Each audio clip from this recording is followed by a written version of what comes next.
Iran ಬಳಸುತ್ತಿರುವ 20,000 ರೂಪಾಯಿಯ drone ಕೆಡವಲು ಯುಎಸ್ಎಯ 40 ಲಕ್ಷ ರೂಪಾಯಿಯ ಕ್ಷಿಪಣಿ ಬಳಸಬೇಕಾದ ದೊಡ್ಡ ಗಣಿತದ ತಲೆನೋವು ಎದುರಾಗಿದೆ.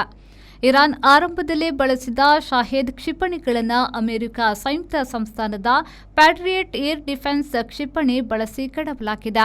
ಈ ವಿಷಯದಲ್ಲಿ ಇಸ್ರೇಲ್ ಯುಎಸ್ಎಗೆ ಮುಕ್ಕಾಲು ಪಾಲು ಯಶಸ್ಸು ದಕ್ಕಿತ್ತು.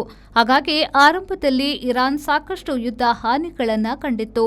ಅದರ ಮುಂದಿನ ಹಂತವಾಗಿ ಇರಾನ್ ಕ್ಷಿಪಣಿ ಕಡಿಮೆ ಮಾಡಿ ಹೆಚ್ಚು ಡ್ರೋನ್ ದಾಳಿಗಳನ್ನು ನಡೆಸಿತ್ತು. ನೆರೆಯ ದೇಶಗಳಲ್ಲಿ ಇರುವ ಯುಎಸ್ಎ ಸೇನಾ ನೆಲೆಗಳು, ಅಲ್ಲಿರುವ ಅದರ ದೂತಾವಾಸಗಳು, ಅಮೆರಿಕ ಹತೋಟಿಯ ಪೆಟ್ರೋಲಿಯಂ ವ್ಯಾಪಾರ ವ್ಯವಸ್ಥೆಯ ಮೇಲೆ ಇರಾನ್ ಡ್ರೋನ್ ದಾಳಿ ನಡೆಸಿತ್ತು.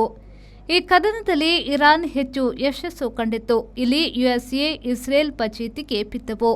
ಯಾಕೆಂದರೆ ಇರಾನ್ ಬರೀ 20,000 ರೂಪಾಯಿ ವೆಚ್ಚದ ದೇಶಿ ಡ್ರೋನ್ಗಳನ್ನು ಬಳಸಿತ್ತು.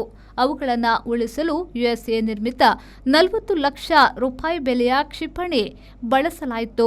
ಕ್ಷಿಪಣಿ ನಿರೋಧಕಗಳು ಇರುವಂತೆ ಡ್ರೋನ್ ನಿರೋಧಕಗಳು ಇಲ್ಲ.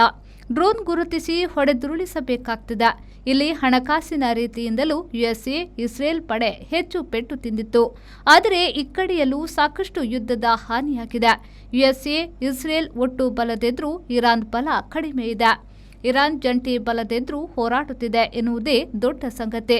ಆರ್ಥಿಕ ಹೊಡೆತ ಯುಎಸ್ಎಗೆ ಹೆಚ್ಚು ಎನ್ನುವುದಂತೂ ಸ್ಪಷ್ಟ.